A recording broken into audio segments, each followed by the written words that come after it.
Have you ever wondered what happens behind closed doors, when power, loyalty, and love collide? Tonight's story isn't just about choices, it's about consequences, about people who had everything and still risked it all. Before we begin, take a second to like this video and subscribe, because stories like this deserve to be heard. And after watching, tell me in the comments, what would you have done? Now, let's begin. The bass thrummed through my chest like a second heartbeat as I pressed myself against the velvet rope separating the main floor from the VIP section of Enigma. The exclusive nightclub pulsed with bodies and money, the kind of place where a single bottle of champagne cost more than my monthly rent. A place I had absolutely no business being in. "You're stalling," Carolina hissed in my ear, her perfectly manicured nails digging into my forearm. The champagne on her breath made me want to pull away, but I couldn't afford to. Not when 3 months of rent hung in the balance. My law textbooks were being held hostage in my tiny apartment, along with the electricity bill I couldn't pay and the notice of eviction taped to my door. 23 years old, drowning in student debt, working double shifts at the campus cafe that barely covered food. This was supposed to be my path out of poverty. Instead, I was 1 semester away from dropping out. I said I'd do it, I managed, my throat dry despite the vodka tonic sweating in my palm. The ice had long since melted, diluting the cheap alcohol to water. "I just need a minute." "You need 3,000 reais," Sophia chimed in from my other side, her voice carrying that particular cruelty of the casually wealthy. She and Carolina had been my roommates for 6 months, ever since I'd answered their ad for someone to split a 3-bedroom near the university. I should have known better. Girls who could afford that apartment didn't need a 3rd roommate. They wanted someone to look down on. Someone exactly like me. The bet had been Sophia's idea, proposed over dinner at a restaurant where the cheapest entree cost more than I made in a day. "Kiss the scariest-looking man in the VIP section," she'd said, her eyes glittering with malice disguised as mischief. "Do it, and we'll cover your share of rent for 3 months. Don't do it, and you can pack your things by Monday." 3 months. Enough time to find a new place, or better yet, to pass my exams and land the legal internship I'd been interviewing for. Enough time to breathe. I looked through the frosted glass panels that separated the VIP area from the masses. The lighting was different there. Softer, more golden, casting everyone in a warm glow that suggested money could buy even better skin. Men in expensive suits lounged on leather sofas, beautiful women draped over them like accessories. Bottles of premium liquor gleamed on mirrored tables. And in the far corner, partially obscured by a decorative column, sat a man who made everyone else in the room look like children playing dress-up. He was alone, which was the first unusual thing about him. Everyone in VIP seemed to travel in packs, but this man sat in solitary splendor. One ankle crossed over his knee in a pose of complete ease. His suit was black, perfectly tailored to broad shoulders that suggested he spent time doing more than sitting behind a desk. Dark hair was swept back from a face that could have been carved from granite, all sharp angles and hard lines. But it was his stillness that truly unsettled me. While everyone around him moved, laughed, performed their wealth, he simply existed. A predator so confident in his position at the top of the food chain that he didn't need to prove anything to anyone. "Him," Carolina said, following my gaze. "Perfect choice. He looks like he eats law students for breakfast." My stomach twisted. There has to be someone else. "You picked him, Fernanda. The scariest one. That was the deal." Sophia's smile was sharp. "Unless you're backing out? I can have the locks changed by tomorrow." The casual cruelty of it stole my breath. These were my roommates, the girls I'd shared an apartment with for half a year, and they'd backed me into a corner with the same casual indifference they showed when deciding which handbag matched their outfit. I drained the watered-down vodka in one long swallow, the liquid courage burning down my throat. "I'll do it." The bouncer at the VIP rope knew Carolina and Sophia, of course.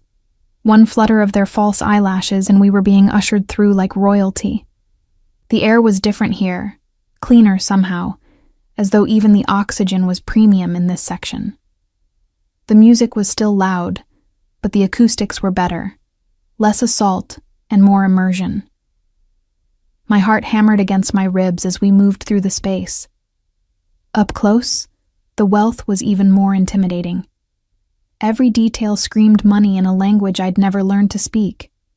Designer labels I recognized from fashion magazines I couldn't afford. Watches that cost more than cars. Women whose beauty was the kind that required professional maintenance. I didn't belong here. I was a fraud in my H&M dress, my hair styled at home instead of at a salon, my makeup from the drugstore. These people would smell the poverty on me like blood in the water. The man in the corner hadn't moved. As we drew closer, I could make out more details. A strong jaw with just a hint of stubble. Hands that looked equally capable of signing documents or breaking bones. A platinum watch on his left wrist that caught the light when he reached for his drink. Some amber liquor in a crystal tumbler. "Go on," Carolina whispered, giving me a small push. "Or we can leave now and you can start packing." I forced my feet to move. The plush carpet absorbed the sound of my steps, but I felt like I was making enough noise to wake the dead. My pulse pounded in my ears, nearly drowning out the music. What was I doing? This was insane. I should turn around, grab my things from the apartment, and figure something else out. But there was nothing else. I'd already worked every shift the cafe would give me. I'd already sold my laptop, my jewelry, everything of value I owned. I was out of options and out of time.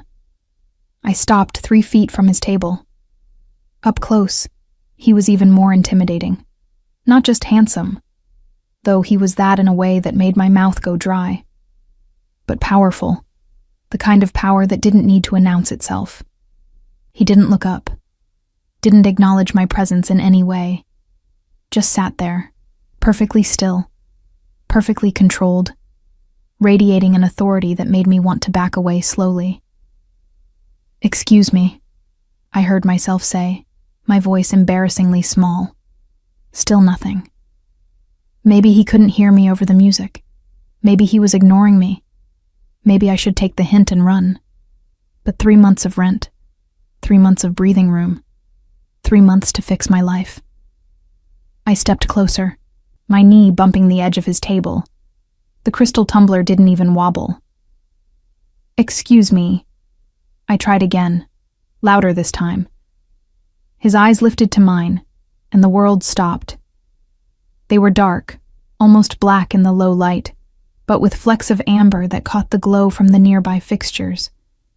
Intelligent eyes, assessing eyes, eyes that saw everything and gave away nothing. "Sim?" The Portuguese was clipped, carrying an accent I couldn't quite place. Not local. Somewhere north, maybe. Or perhaps he'd spent time abroad. My throat had gone completely dry. The plan, such as it was, had been simple. Walk up, kiss him, walk away. Carolina and Sophia would have their entertainment, I'd have my rent, and we'd never speak of it again. But standing here under the weight of that dark gaze, I realized how monumentally stupid I'd been. This wasn't some drunk college boy who'd laugh off an unexpected kiss. This was a man who looked like he'd never had an unexpected moment in his life. The words died in my throat. One dark eyebrow lifted fractionally. It wasn't quite impatience, but it wasn't encouragement either. Behind me, I heard Sophia's distinctive laugh. They were watching, waiting for me to fail, waiting to have their excuse to throw me out. The thought steadied me somehow. I'd survived poverty, survived my father walking out, survived my mother's death, and the debt it left behind.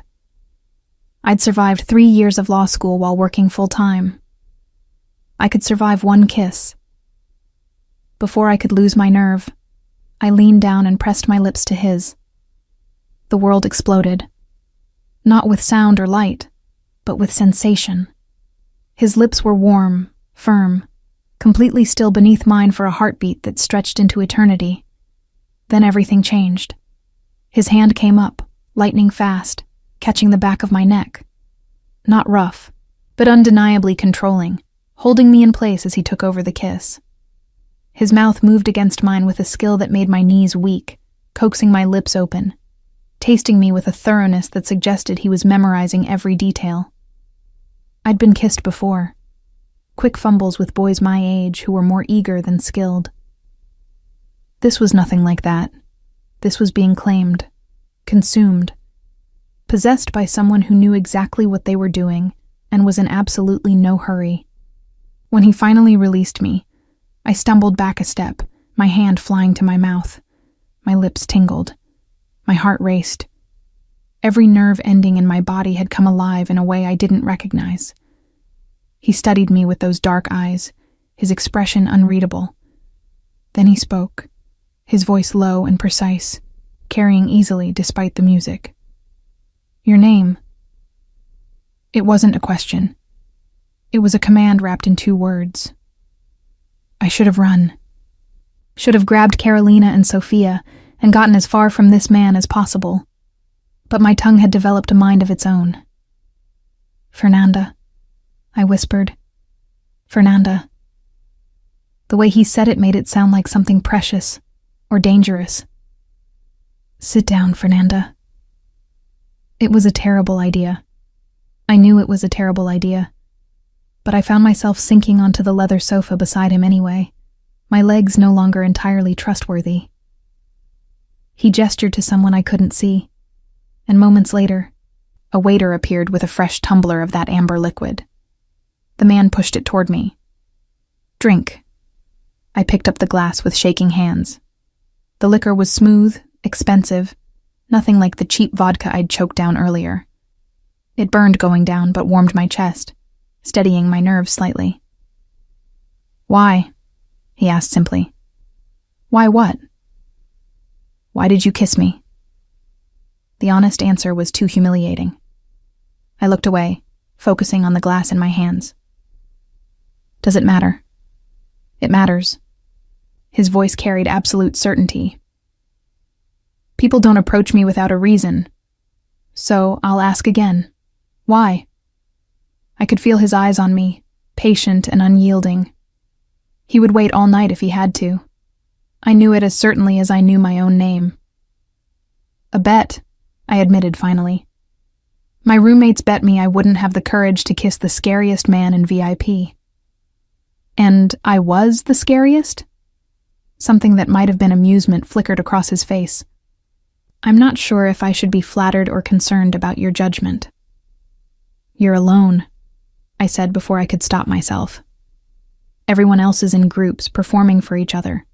But you're just here, like you don't need anyone or anything. That's terrifying in its own way." He studied me for a long moment. "What do you win?" "This bet." Heat flooded my cheeks. 3 months of rent. You're a student." It wasn't a question, but I nodded anyway. "Law. Judging by the case files in your bag." He gestured to where I'd set down my worn messenger bag, containing the reading I'd been doing before Carolina and Sophia had dragged me out tonight. "How did you—" "I pay attention." He took a slow sip of his drink. "How much is 3 months of rent?" The question felt like a trap, but I was too far in to stop now. 3,000 reais. He pulled out his phone, tapped the screen a few times, then set it face down on the table. "Done. The money will be in your account by morning." I stared at him. "What?" 3,000 reais. Consider the bet won." His eyes locked on mine. "But understand this, Fernanda. I don't give anything for free. That kiss wasn't part of your bet. That kiss was theft, and now you owe me." Ice flooded my veins. "I don't understand." "You will." He stood, his height suddenly overwhelming. He had to be over 6 feet, broad-shouldered and powerful. "Go back to your friends. Enjoy your victory, but know that I'll be collecting on your debt." "When?" The word escaped before I could stop it. His smile was slow and predatory. "When I'm ready." "What's your full name, Fernanda?" "Fernanda Oliveira." He nodded once, as though confirming something. "Go, before I decide to collect tonight." I scrambled to my feet, grabbing my bag, but as I turned to leave, his voice stopped me. "Fernanda." I looked back. "I always collect my debts. Always." I fled back to Carolina and Sophia, who were practically vibrating with excitement. They peppered me with questions I couldn't answer, my mind still reeling from what had just happened. I'd won the bet. 3,000 reais would appear in my account by morning, he'd said. But I'd made a deal with a devil whose name I didn't even know. As we left the club, I glanced back once. He was watching me from his corner table, his expression unreadable. Our eyes met across the distance, and I felt it again. That sense of being seen, claimed, marked. I'd kissed him to solve a problem. I had no idea I'd just created a much bigger one. 3 days passed before I saw him again. 3 days during which I tried to convince myself it had been nothing more than a strange encounter, fueled by expensive liquor and bad judgment. The money had appeared in my account exactly as promised. 3,000 reais, transferred at 6:47 a.m. the morning after the bet, from an account belonging to Monteiro Holdings. No message, no explanation. Just the money and the memory of dark eyes promising that I owed him. I'd paid my portion of the rent immediately, ignoring Carolina and Sophia's questions about how I'd managed to get the funds so quickly.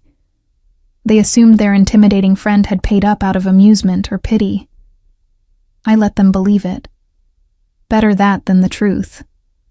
That I'd somehow indebted myself to a man whose name I didn't even know.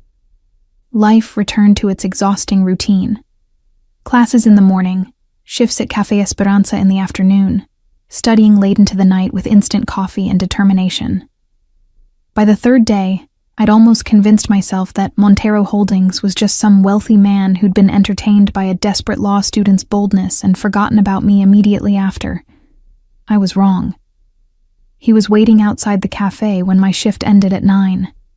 Leaning against a black Mercedes that probably cost more than my entire education, he looked completely out of place among the student bars and budget restaurants that lined this street.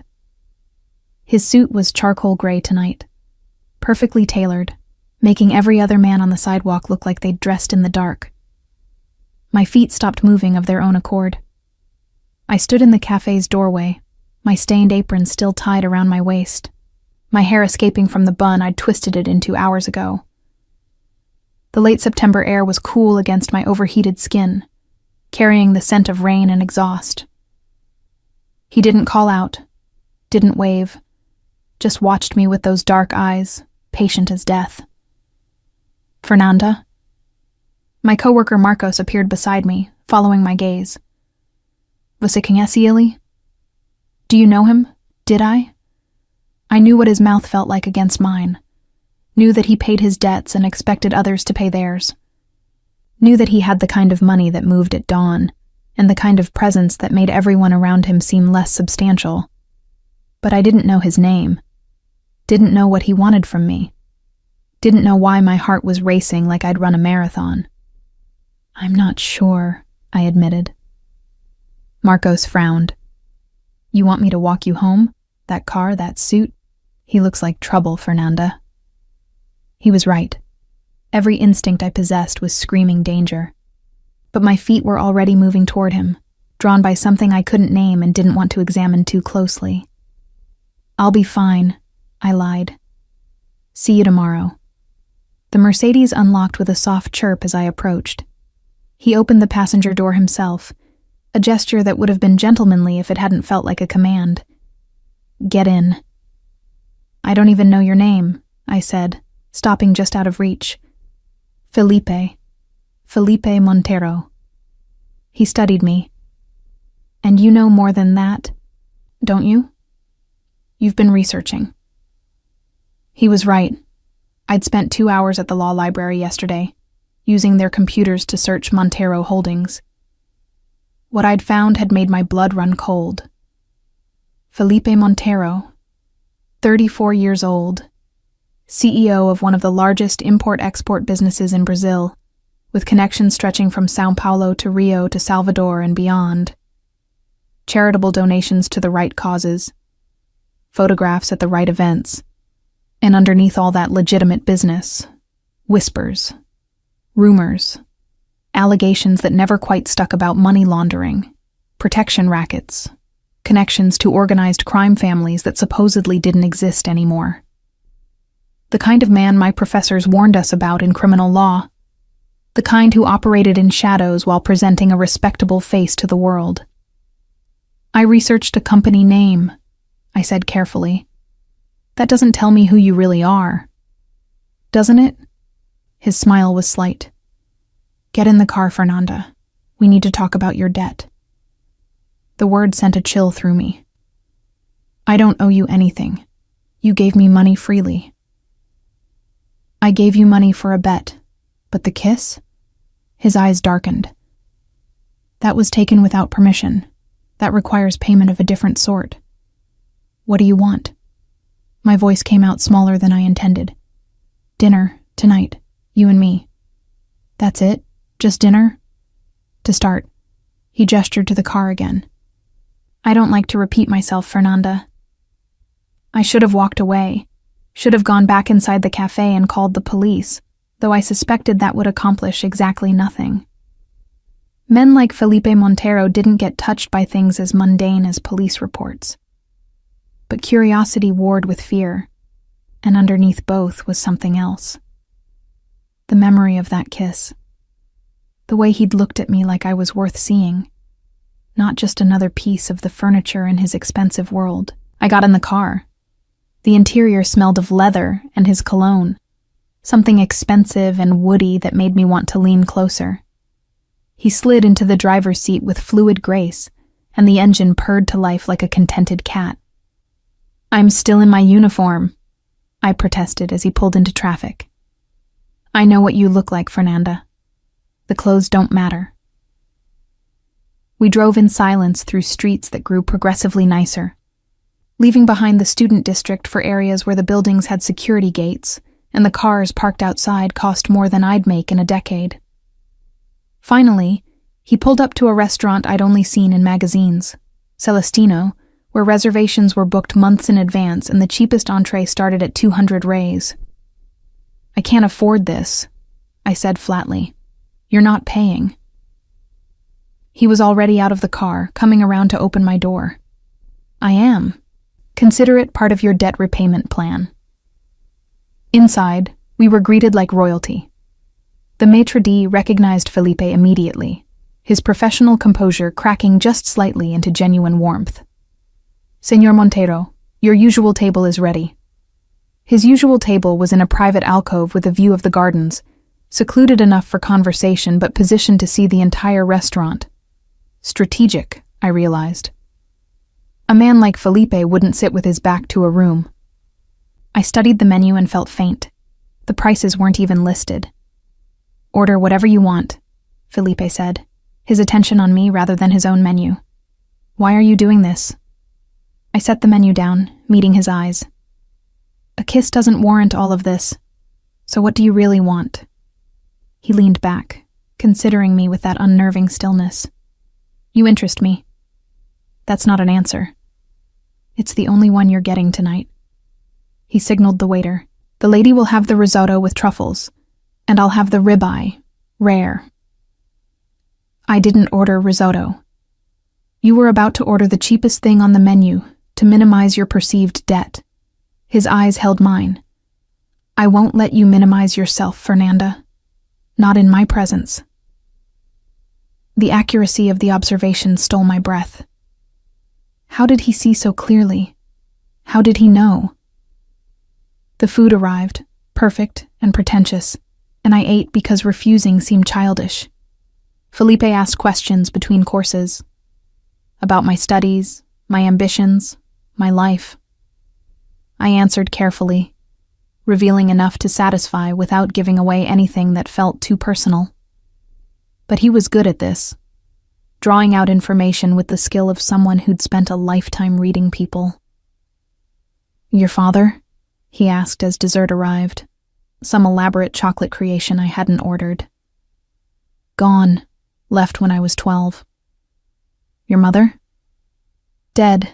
Cancer 2 years ago. The words were clinical, emotionless. I'd practiced delivering them that way. The medical bills are why I'm in debt. Something flickered in his eyes. No other family? No one. I lifted my chin. I'm used to taking care of myself. I can see that. He pushed the dessert toward me. But you're not alone anymore. Because of one kiss? I couldn't keep the skepticism from my voice. Because you're mine now. He said it with such simple certainty. That kiss sealed it, whether you meant to or not. My fork clattered against the plate. I'm not anyone's property. No, he agreed. You're not property. You're a debt. And I always collect what I'm owed. The drive back to my apartment was silent. My mind churned with everything I'd learned, everything I suspected. Felipe Montero was dangerous in ways I couldn't fully comprehend yet. But he'd been nothing but courteous tonight. Unsettling, yes. Possessive, absolutely. But not cruel. He walked me to my door despite my protests. This isn't necessary, I said. I decide what's necessary. His hand touched my lower back, warm through the thin fabric of my uniform. I'll pick you up Saturday at 8. Wear something nice. I have to study on Saturday. You'll study Friday instead. Not a suggestion, a statement of fact. You can't just... He kissed me. Right there in the hallway of my crumbling apartment building, he pulled me against him and kissed me with the same thoroughness as that first night. When he released me, I was breathless and furious and desperately wanting more. Saturday, he repeated. 8 o'clock. Don't make me come find you, Fernanda.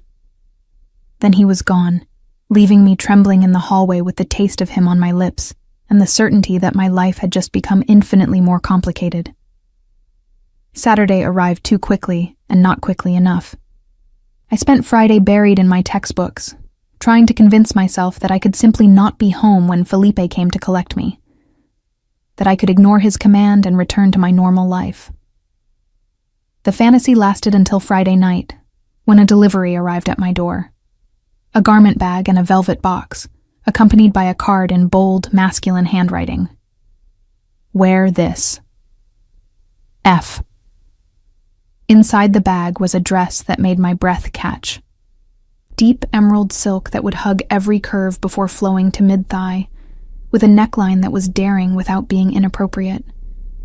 The kind of dress I'd never owned, never even tried on. The kind that cost more than my monthly food budget. The box contained shoes. Heels in black leather that were somehow both elegant and dangerous, with red soles that I recognized from fashion magazines. Louboutin. Easily 2,000 rays or more. I should have sent them back. Should have texted the number on his card. Yes, he'd included his number. Presumptuous bastard. And told him I wasn't some doll he could dress up and parade around. Instead, I hung the dress carefully in my closet and spent Saturday afternoon getting ready with a care I hadn't taken since my mother's funeral. He arrived at 8 exactly. I watched from my window as the Mercedes pulled up, Felipe emerging in a black suit that made him look like sin personified. My roommates were out, thank God, sparing me their questions and speculation. I met him at the door before he could knock, not wanting him inside my shabby apartment with its second-hand furniture and water-stained ceiling. His eyes traveled over me slowly, appreciatively. Perfect, he murmured, though I knew it would be. Where are we going? The opera. He offered his arm. Madame Butterfly. Have you seen it? I'd never been to the opera in my life. No. Good. I'll enjoy watching you experience it for the first time. The Teatro Municipal was breathtaking, all gilded architecture and velvet seats. Our box was private, positioned perfectly to see the stage while remaining somewhat secluded from the other patrons. Champagne waited for us, condensation beating on the crystal bottle. As the lights dimmed and the music began, I felt Felipe's hand find mine. Not demanding, just there. A connection that made my pulse quicken. The opera was beautiful and tragic, the story of love and betrayal cutting deeper than I expected. When the final notes faded and Butterfly's death scene concluded, I realized there were tears on my cheeks. Felipe's thumb brushed them away gently. "It affects you." "She gave up everything for him," I whispered.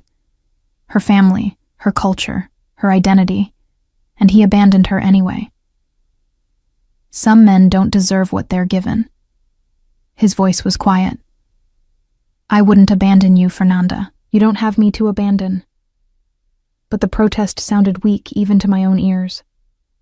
During intermission, we stayed in the box while others filed out to socialize. Felipe poured champagne, his movements practiced and sure. "Tell me about her," he said. "Your mother." The question surprised me. "Why?" "Because she made you who you are. I want to understand that." I sipped the champagne, gathering my thoughts. "She was a teacher. Elementary school. She loved it. Loved the kids." The words came easier than I expected. "When she got sick, she kept working as long as she could. Said the children needed her." "And when she couldn't work anymore?" "The bills piled up. The insurance didn't cover everything. I took out loans, worked every hour I could, but it wasn't enough. By the time she died, I was drowning in debt." I met his eyes. "That's why I'm in law school, to fight systems that destroy people like her. To make sure other families don't face what we did." Something shifted in his expression. "You have fire in you, purpose. Most people in your position would have given up, dropped out, found an easier path. There is no easier path for people like me, just different forms of struggle. What if there was?" He set down his glass. "What if I could make all of that disappear? The debt, the exhaustion, the constant fear of falling behind." My heart stuttered. "Nothing comes for free. You've made that clear." "No, it doesn't." He leaned closer. "But what if the price was something you could bear? What if I offered you a deal, Fernanda?" "What kind of deal?" "Stay with me. Not forever, not even permanently if you don't want. But give me 6 months. 6 months where you're mine, my companion, my partner, visible at my side. In return, I'll pay off every real of your debt. I'll ensure you graduate. I'll give you everything you need to build the future you want." The offer was staggering, too good to be true. "Why would you do that?" "Because I want you." His honesty was brutal. "I've wanted you since that first kiss, and I'm a man who gets what he wants." "This is insane. We barely know each other." "So we'll get to know each other. 6 months, Fernanda. That's all I'm asking. And at the end of 6 months, you're free to walk away, debt-free, degree in hand, with no obligations." His eyes held mine. "Or you can stay. That choice will be yours. And if I say no now," his smile was slight, "then we continue as we are. I'll pursue you, court you, wear down your resistance until you say yes. But this way is cleaner, honest, a business arrangement between two people who want different things, but can help each other get them. You'd have access to my life, my time, "I'll have what you're willing to give," he interrupted. "I'm not interested in taking you by force, Fernanda. I want your willing participation, your genuine presence. That's worth more than any reluctant compliance." The second act was beginning, the lights dimming once more. I stared at the stage without seeing it, my mind churning with possibilities and fears. 6 months. Freedom from debt. A guaranteed degree. Everything I'd been fighting for, handed to me in exchange for spending time with a man who made my pulse race, and my instincts scream danger in equal measure. I need to think about it, I said finally. Of course. His hand found mine again in the darkness. Take all the time you need. But I could hear the confidence in his voice. He knew I'd say yes. Maybe I knew it too. After the opera, he drove me home through streets slick with rain that had begun during the second act. The rhythmic sweep of windshield wipers filled the silence. Come to dinner tomorrow, he said as we pulled up to my building. My house. Let me show you what I'm offering before you make your decision. Your house? I want you to see how you'd live, what your life could be like. He turned to face me. Make an informed choice, Fernanda. That's all I ask. The next evening, I found myself in Felipe's Mercedes again, driving through neighborhoods I'd only seen in magazines. The houses grew progressively larger, the walls higher, until we turned into a gated driveway that led to something that could only be called a mansion. Modern architecture of glass and concrete, positioned to maximize the view of the city below. Lighting that made the structure glow against the darkening sky. Security that was subtle but unmistakable in the cameras and the guard who waved Felipe through. Inside was even more impressive. Soaring ceilings, museum-quality art, furniture that looked like it belonged in design magazines. Everything was masculine but refined, powerful but tasteful. You live here alone? I asked, my voice echoing slightly in the vast space. Mostly. I have staff who come during the day, but I prefer my evenings private. He led me to a dining room where the table was already set for two, candles flickering in the low light. Sit, dinner will be ready shortly. The meal was prepared by a private chef who appeared only to present each course before disappearing again. Every dish was perfection, the kind of food I'd only dreamed about. This would be your life, Felipe said, watching me taste the wine he'd poured. If you agree, security, comfort, opportunity. All you'd have to do is be yourself and allow me to care for you. Be myself and be seen as yours, I corrected. Yes. He didn't deny it. I won't pretend my motives are purely altruistic. Having you at my side serves my purposes as well. People see a man with a beautiful, intelligent woman and draw certain conclusions. Stability, commitment, legitimacy. The honesty was almost refreshing. You want me as window dressing. I want you as a partner. There's a difference. He set down his fork. You're smart enough to navigate my world, strong enough to hold your own, and brave enough to challenge me. Those qualities are rare and valuable. After dinner, he showed me the rest of the house. A library that made my heart ache with longing. Floor-to-ceiling books, a rolling ladder, deep leather chairs perfect for reading.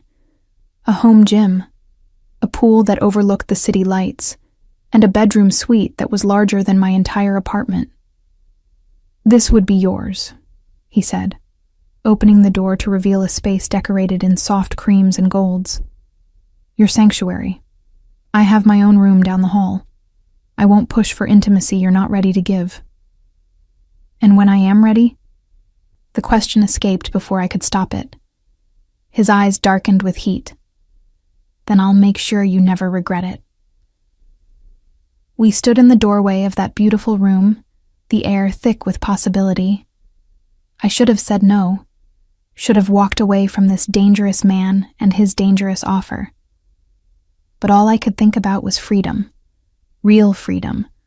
Not the illusion I'd been chasing with my minimum wage jobs and crushing debt. 6 months, I heard myself say. And at the end, I walk away free and clear, no matter what. 6 months, he agreed, starting now. He kissed me then, backing me into that room that would be mine, his mouth claiming me with a thoroughness that made my knees weak. When he finally pulled away, we were both breathing hard. I should go home, I whispered. Pack my things. Tomorrow. Tonight, stay here. Let me show you what you've agreed to. And God help me, I did. Moving into Felipe's house happened with the same efficiency that seemed to characterize everything in his life. Within 3 days, my meager possessions had been transported from the cramped apartment I'd shared with Carolina and Sophia to the stunning bedroom suite that was now mine. My roommates had been shocked when I told them I was leaving. Even more shocked when a moving truck arrived to collect my things while Felipe waited in his Mercedes outside, making it clear this wasn't a kidnapping, but a choice.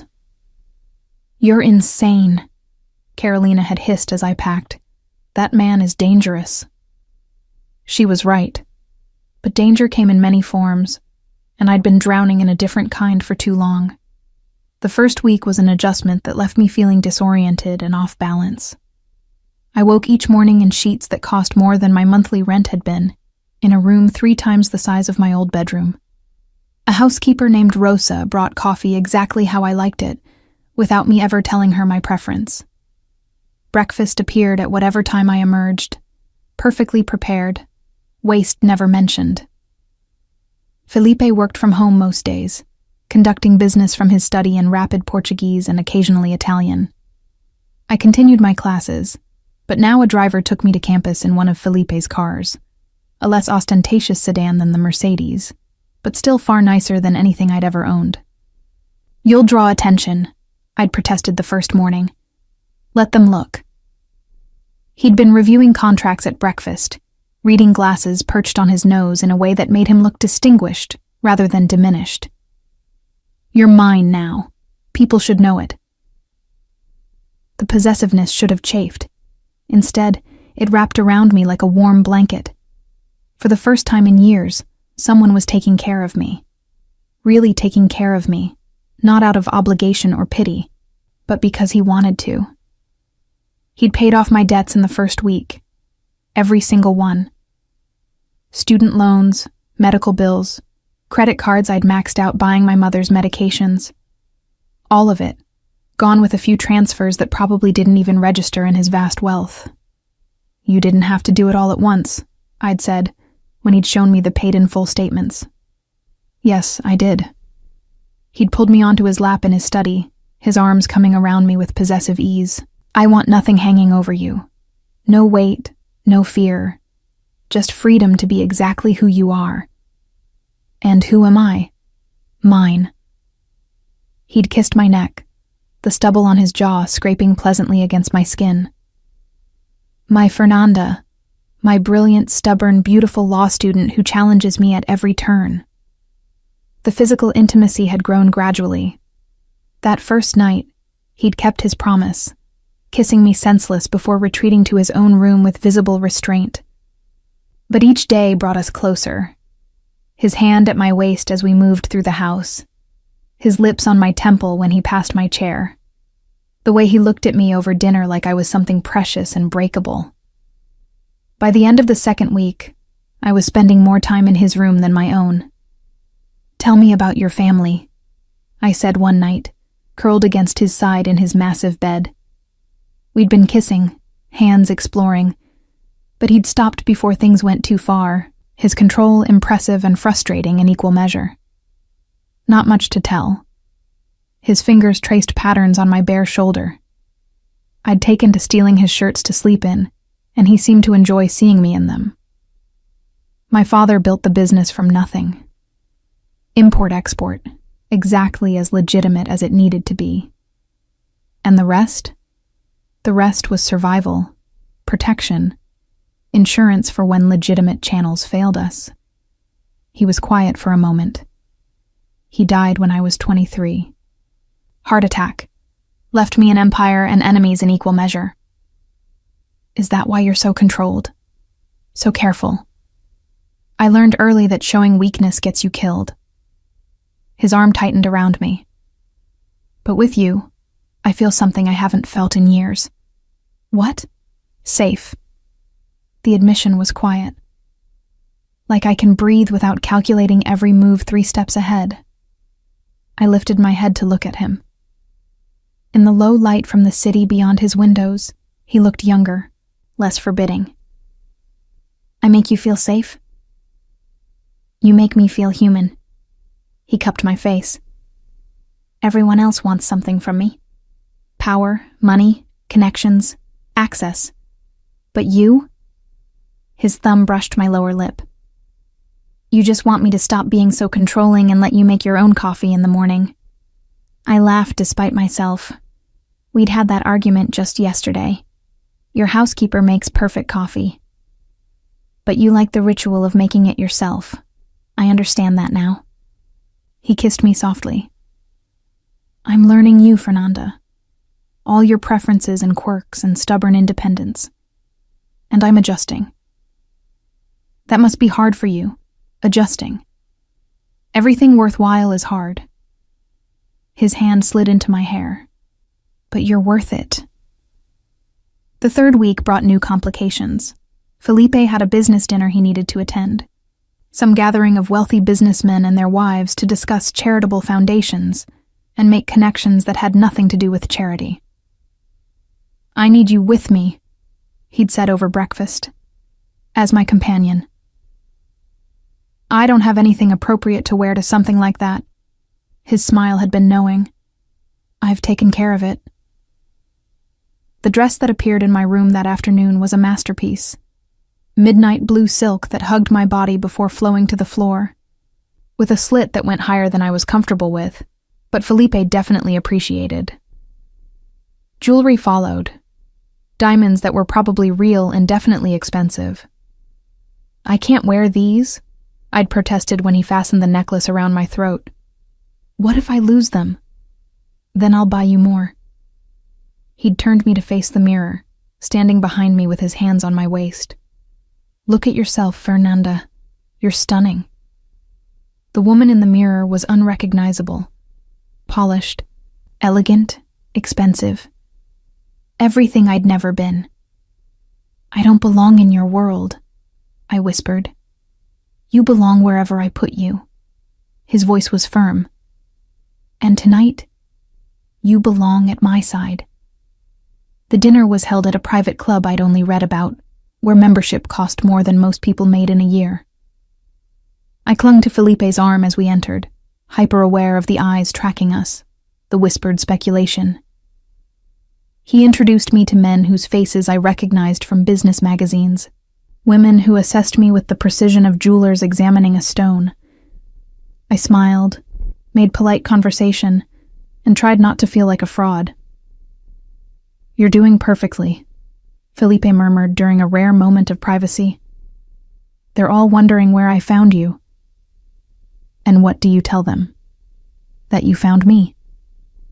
His hand settled possessively on my lower back. That you walked into my life and changed everything. It wasn't entirely untrue. That kiss had changed everything, set in motion a chain of events that had transformed my entire existence. Halfway through dinner, a woman approached our table. Beautiful in that carefully maintained way wealthy women achieved, probably in her early 40s, with ice in her eyes. Felipe. Her voice was cultured Portuguese with French undertones. I heard you'd found a new companion. How quaint.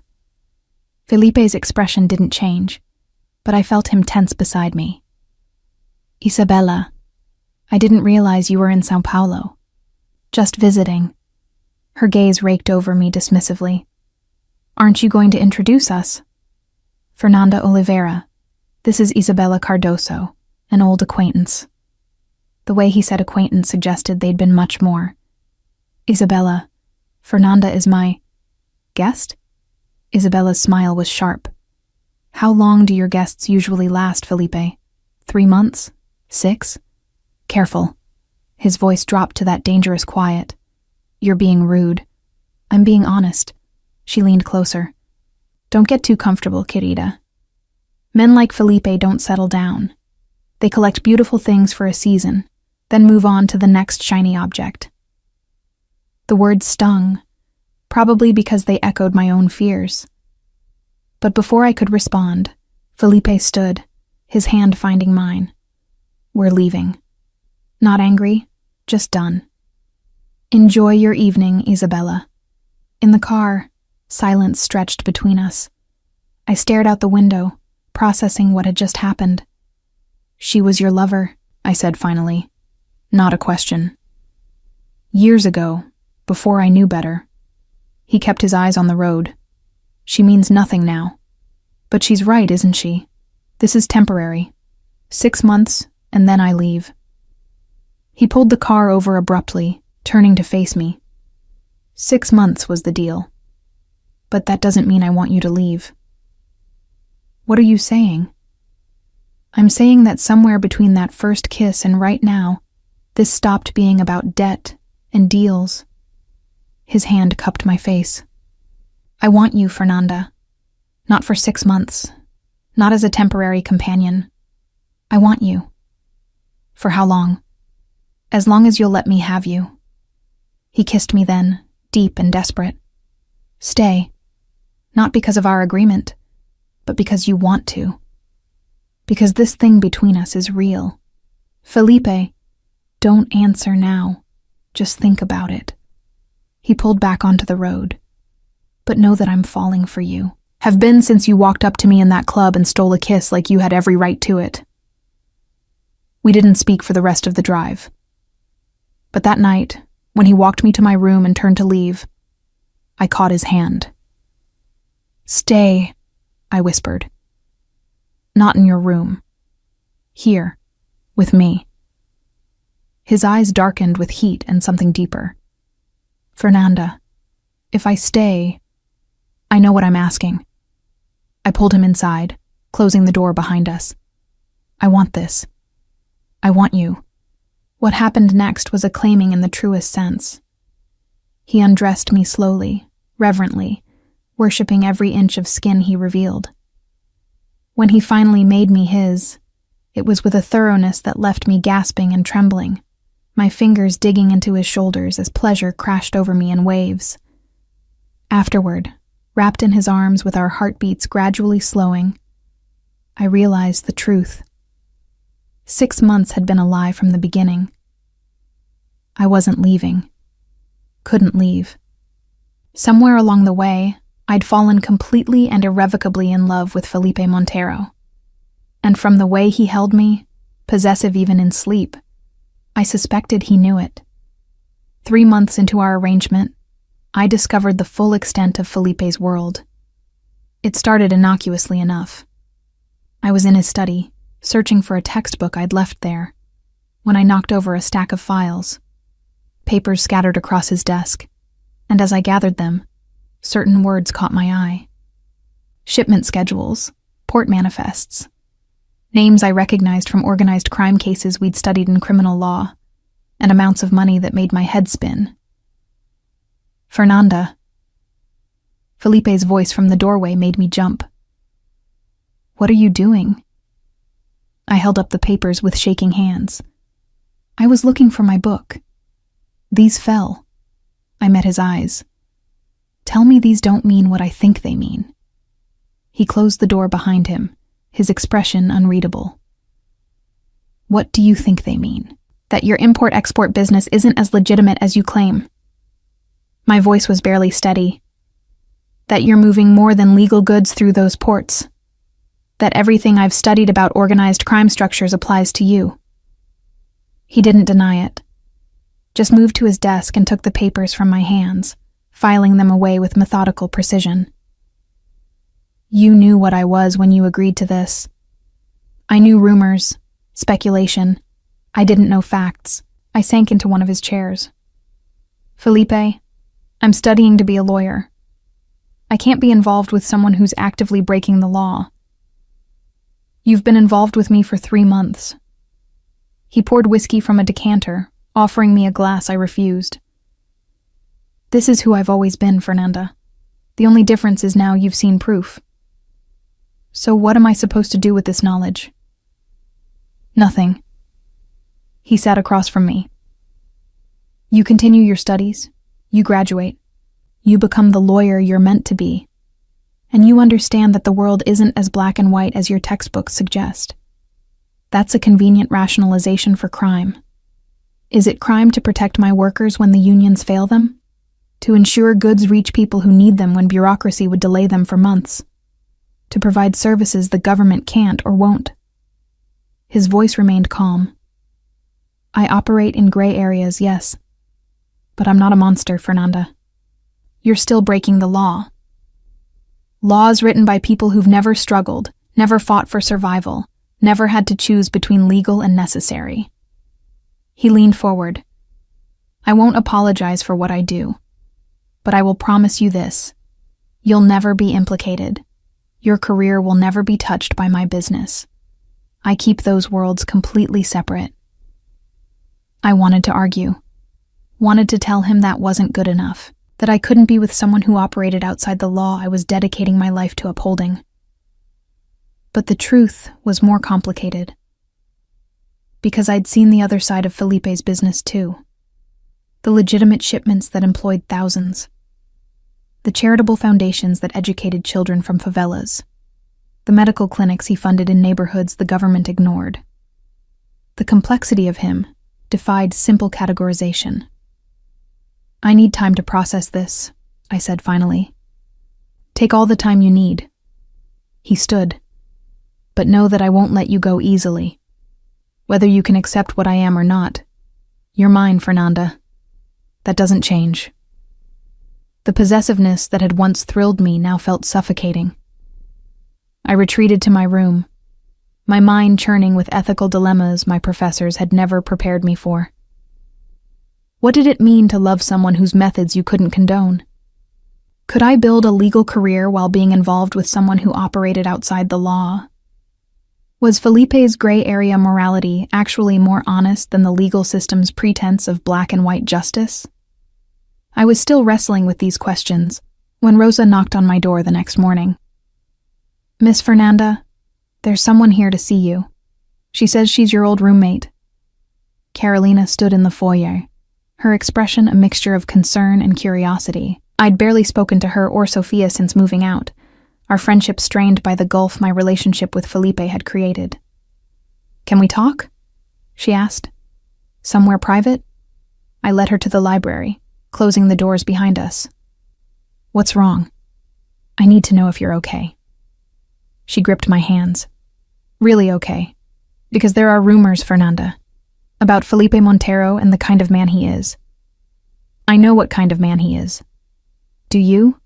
Do you know about the warehouse fire last year that killed 3 people? The one that happened right after the owner refused to sell to Montero Holdings?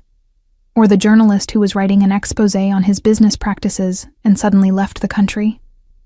Ice flooded my veins. What are you saying? I'm saying that Felipe Montero is dangerous, that people who cross him end up hurt or worse, and I'm worried that you're in over your head. He wouldn't hurt me. Maybe not directly, but what about the people around you? What about me or Sophia or anyone else who might become collateral damage? Her eyes were genuinely frightened. I care about you, Fernanda. I don't want to see you destroyed by this. After she left, I confronted Felipe in his study. The warehouse fire, the journalist. Tell me the truth. He looked up from his laptop, his expression carefully neutral. The truth is complicated. Then uncomplicate it. I crossed my arms. Did you have anything to do with those incidents? The warehouse was owned by a man who was running a sweatshop. Children, Fernanda. Children working 16-hour days in unsafe conditions. I offered to buy it, shut it down properly, relocate the workers to legitimate facilities. He refused. Felipe's voice was controlled. The fire was investigated, faulty wiring, but yes, some people believe I was involved. And were you? No. But I won't pretend I mourned the loss of a building that represented exploitation. He stood. As for the journalist, she was paid handsomely to pursue her career elsewhere. No threats, no violence, just money and opportunity. You're asking me to take your word for it. I'm asking you to trust me. He moved closer. I've never lied to you, Fernanda. Never pretended to be something I'm not. Yes, I operate in morally ambiguous territory. Yes, I make decisions that others might question. But I have lines I don't cross, and hurting innocent people is one of them. I wanted to believe him. God, I wanted to believe him so badly it physically hurt. I love you, I whispered. The admission escaped before I could stop it. That's the problem. I love you, and I don't know if that makes me complicit in everything you do. His hands cupped my face, his eyes intense. Say it again. What? That you love me. Say it again. I love you. Tears spilled down my cheeks, even though I shouldn't, even though it's complicated and messy and probably destructive. I love you, Felipe. He kissed me then, deep and claiming, tasting my tears and my confession. When he pulled back, his own eyes were suspiciously bright. I love you too, he said, the words rough. More than I've ever loved anything or anyone. You've become the center of my world, Fernanda. The only thing that matters beyond survival and power.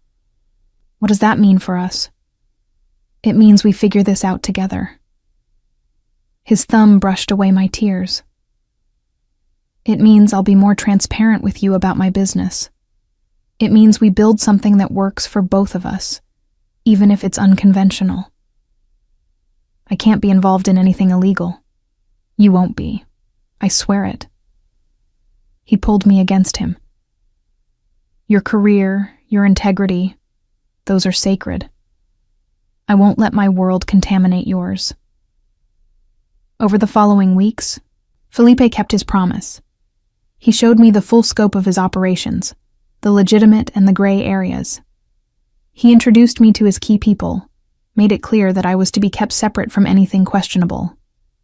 He even set up a trust in my name, ensuring that if anything happened to him, I'd be financially secure without any connection to his more dubious ventures. And slowly, reluctantly, I began to understand the complexity of his world. The way he employed people no one else would hire. The way he protected neighborhoods the police ignored. The way he operated as a kind of parallel government in spaces where the official one had failed. It didn't make it legal, but it made it comprehensible in a way my textbooks never had. 4 months in, Felipe took me to meet his mother. Donna Sofia lived in a beautiful estate in the countryside. Surrounded by gardens, she tended herself despite having staff who could do it for her. She was elegant and sharp-eyed, assessing me with the precision of someone who'd spent a lifetime reading people. So, you're the one who's tamed my son, she said over lunch, her Portuguese carrying the same northern accent as Felipe's. I haven't tamed anyone, I protested. No? She smiled. He calls me 3 times a week now. He used to call once a month. He's talking about the future, about building something beyond just business. That's you, querida. You've given him a reason to think beyond survival. Did you know? I asked quietly. What he does? I know what my husband did, what my son does. Her eyes were sad but clear. I don't approve of all of it, but I understand why.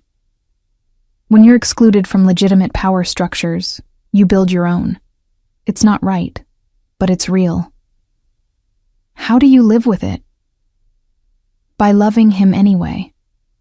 By being the person he comes home to when he needs to remember his humanity. And she reached across the table to squeeze my hand. That's your role now, if you choose to accept it. To be his conscience, his anchor, his reason to be better than he has to be. The weight of that responsibility settled on my shoulders. But looking at Felipe across the garden where he was taking a business call, I realized I'd already accepted it. Somewhere along the way, his redemption had become tied to my own.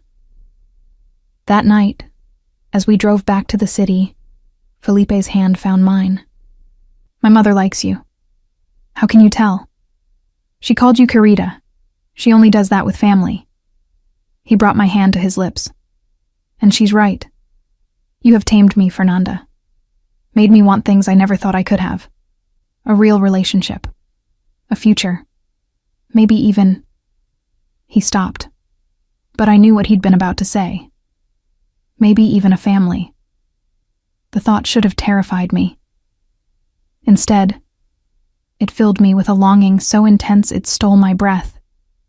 5 months in, I realized I was in too deep to ever surface. Felipe Montero, with all his complications and contradictions, had become my world, and I was about to become his wife.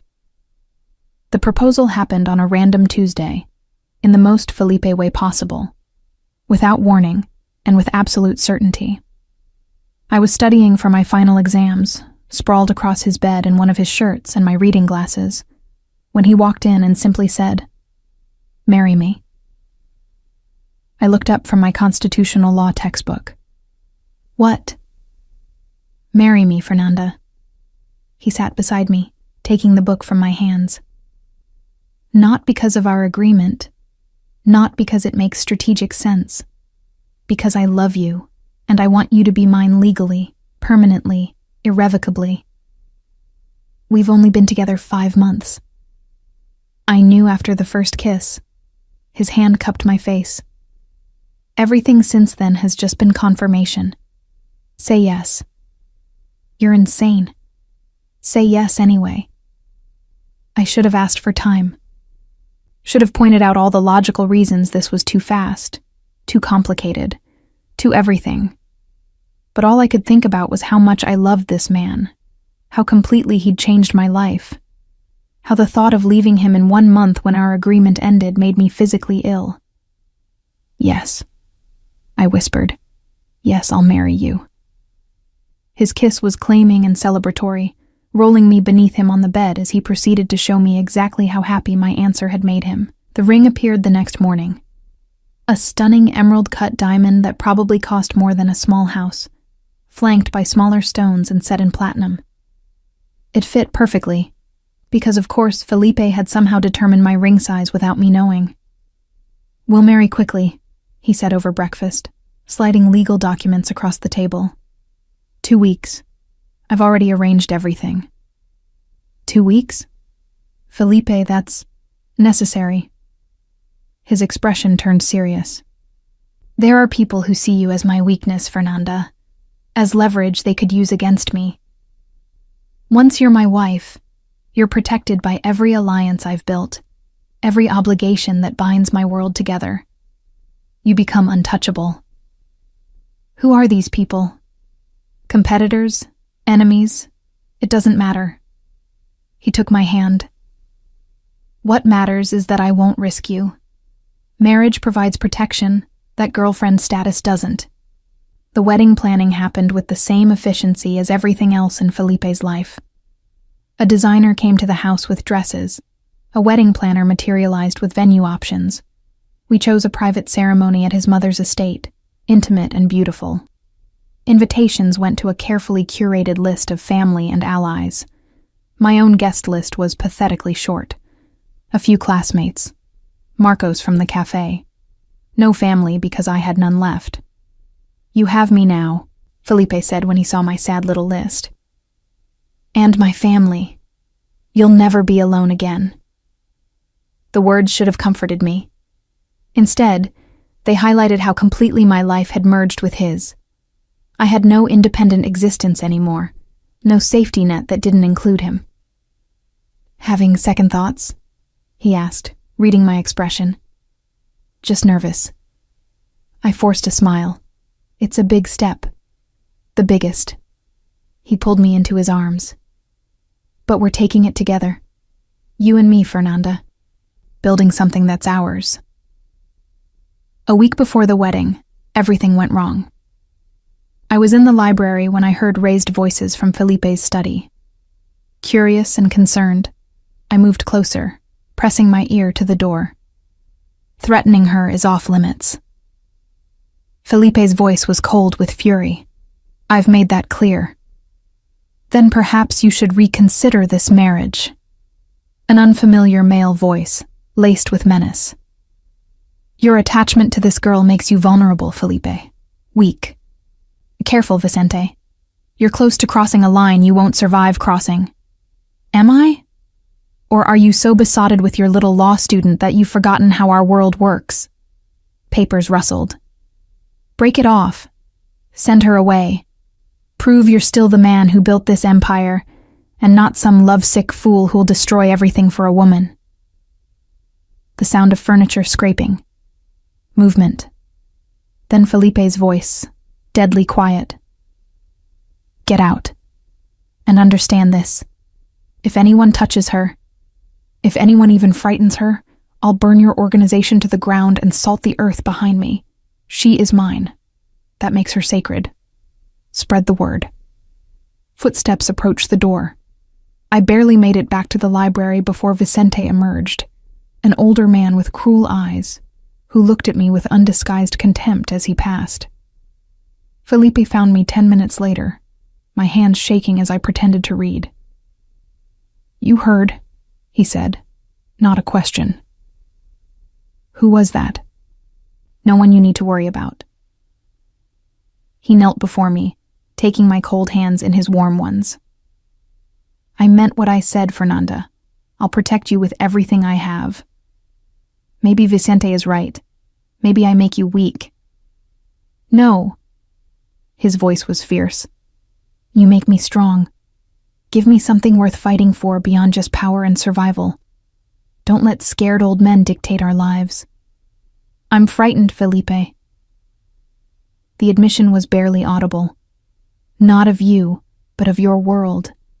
Of the people in it who see me as a liability instead of a person. Then we change their perception. He stood, pulling me up with him. We marry. We show united strength. And we make it clear that threatening you means going to war with me. And if they choose war, his smile was cold, then I'll win.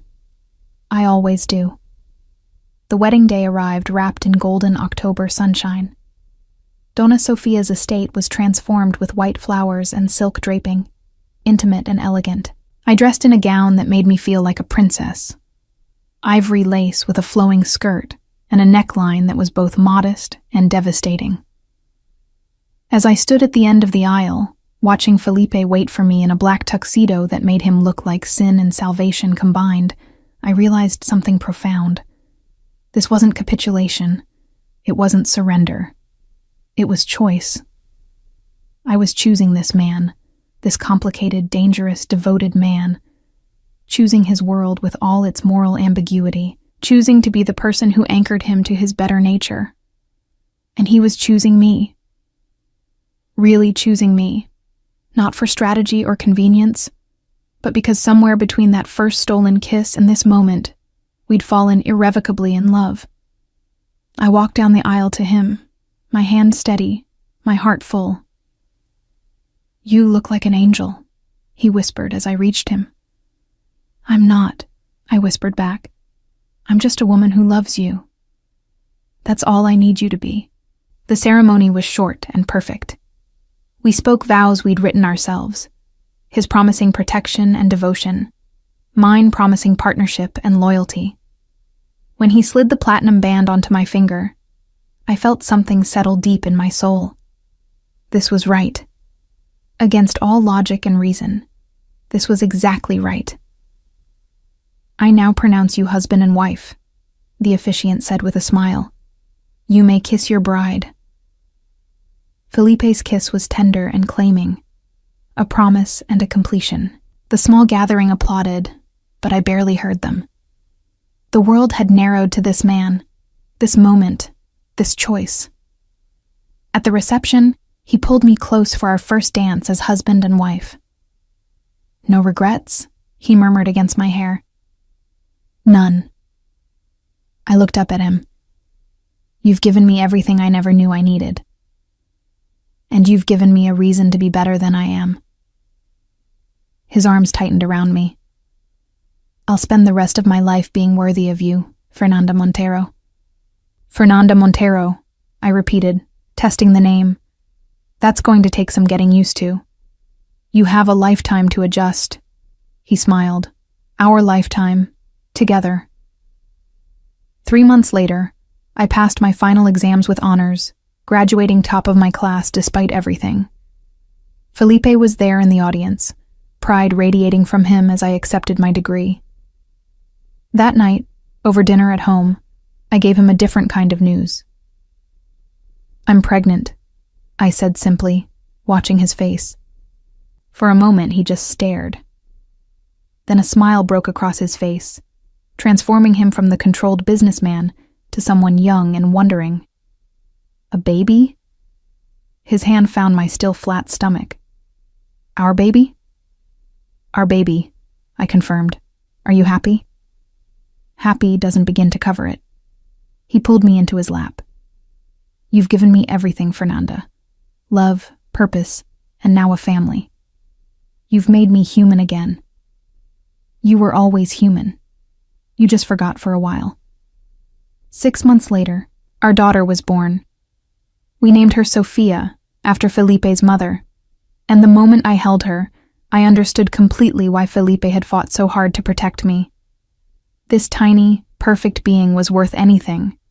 Worth compromise, worth complexity, worth building a life in the spaces between legal and necessary. Felipe was a devoted father, surprising me with his tenderness. He'd conduct business calls while walking her to sleep, take meetings from home so he could be present for feedings, gradually step back from the gray areas of his business to focus on the legitimate operations that could provide our daughter with a stable legacy. "She's changed everything," he said one night as we watched her sleep. "Made me want to be the man you both deserve." "You already are." I leaned against him. "Complicated, yes, but good where it counts." Looking back on that night at Enigma, on the bet that had changed my life, I marveled at the journey. I'd walked up to the scariest man in the room and stolen a kiss. And he'd stolen my heart in return, claiming me so completely that I'd never wanted to be free. We built a life together, messy, unconventional, but undeniably ours. He protected me. I challenged him. Together, we created something neither of us could have built alone. I was Fernanda Montero now, wife to a complicated man, mother to a beautiful daughter, and exactly where I'd always been meant to be, in his arms, in his world, in his heart, forever.